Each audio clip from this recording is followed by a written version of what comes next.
बातमी नाशिकातून नाशिकच्या बहुतेक भागात ढगाळ वातावरण निर्माण होणार आहे। चांदवड तालुक्यात सकाळपासूनच ढगाळ वातावरण आहे। काही ठिकाणी रिमझिम पावसाची हजेरी लागलेली आहे, तर उकाड्याने त्रस्त झालेल्या नागरिकांना दिलासा मिळालाय। उन्हाळी कांद्याला फटका बसण्याची शक्यता वर्तवण्यात येते।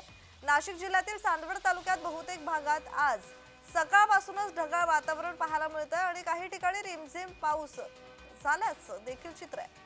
त्यामुळे उकाड्याने त्रस्त झालेल्या नागरिकांना दिलासा मिळणार आहे, मात्र काढणीस आलेल्या उन्हाळी कांद्याला मात्र फटका बसणार आहे। या संदर्भात अधिकची माहिती देत आहेत आमचे प्रतिनिधी संतोष खताळ। संतोष, या संदर्भातला अधिकचा तपशील। सकाळपासूनच चांदवड तालुक्यात सकाळपासूनच ढगाळ वातावरण बघायला मिळत आहे। त्यामुळे काही नागरिकांना दिलासा मिळत आहे, मात्र शेतकऱ्यांमध्ये मोठ्या प्रमाणावर चिंता व्यक्त होत आहे। जर रिमझिम पाऊस पडला तर काढणीला कांदा आणि मका जे पीक आहे याला थोडा फटका बसण्याची शक्यता आहे। मात्र सकाळपासूनच चांदवड तालुक्यात बहुतेक भागामध्ये ढगाळ वातावरण दिसत आहे। जी, धन्यवाद संतोष, तुम्ही दिलेल्या माहितीसाठी।